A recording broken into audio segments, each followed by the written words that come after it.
Je ne pense pas que l'humanisme soit numérique, c'est ça la question. Le numérique n'est qu'un outil et je pense qu'il va falloir s'en détacher. Nous sommes fascinés par les capacités incroyables des machines pensantes, des robots qui nous imitent de plus en plus, mais il faut s'arrêter là. Il faut dire que nous restons les maîtres, c'est nous qui les avons créés et je n'entends absolument pas qu'ils nous dépassent demain en puissance. Ce sera à nous de les contrôler. On est dans ce qu'on appelle les lois d'Asimov où le robot doit être là pour aider l'homme et non pas le terrasser. Donc moi je dirais oui à un humanisme augmenté. Ça ne veut pas dire numériquement augmenté. Oui à plus d'être, oui à plus d'amour dans le monde, quel que soit le moyen d'y arriver.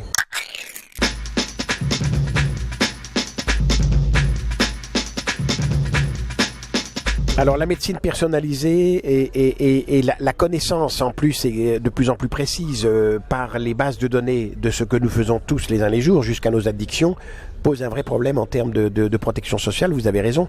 Un seul exemple, si vous prenez les 300 millions de diabétiques qui existent dans le monde, vous leur demandez de 1 euro par mois, 12 euros par an, vous levez 3,5 milliards d'euros le budget du CNRS pour votre propre maladie. C'est un peu le Téléthon.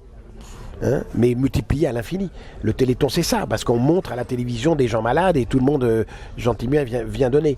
Donc on voit bien qu'on est en train de rompre les solidarités telles qu'elles sont organisées au travers de la sécurité sociale et de l'impôt que l'on paye pour cela, parce que c'est de l'impôt. Et ça pose un vrai problème, avec en plus la capacité demain, déjà aujourd'hui, des assureurs de plus en plus précis quant à votre risque. Donc il faudra absolument imposer que l'on puisse être assuré sans regard à nos comorbidités, nos fragilités, notre âge et notre profession et tous les items que l'on pourrait ajouter.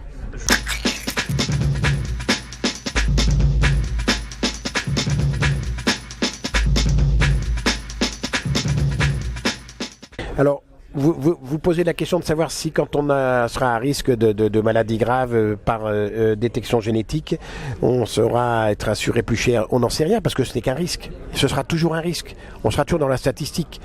Même si ce risque peut être très important, il n'est pas absolu. Donc il faudra refuser absolument. Refuser. Il n'y a aucune raison que l'on fasse beaucoup plus payer celui qui serait. C'est déjà comme ça dans la vie. Puisque lui, de toute façon, même ne le sachant pas, il fera sans doute la maladie. Donc je ne pense pas que ça changera beaucoup les choses sur ce plan-là, mais il faudra se défier et se méfier considérablement de cette possibilité d'assureurs qui refuseraient de prendre en charge des gens qui seraient à 90% de risque de Parkinson ou d'Alzheimer précoce. Ce serait la honte même de l'humanité.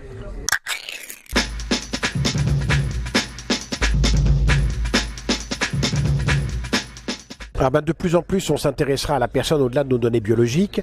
On va s'intéresser à nos données cognitives, à nos données artistiques. Pourquoi pas, on aura de plus en plus de précision grâce, là encore, au système expert que forme l'intelligence artificielle et tout ce qui l'entoure. Donc ça ne me gêne pas. Nous serons pris en charge dans une forme plus globale. Pourquoi pas? Ça ne me gêne pas en soi.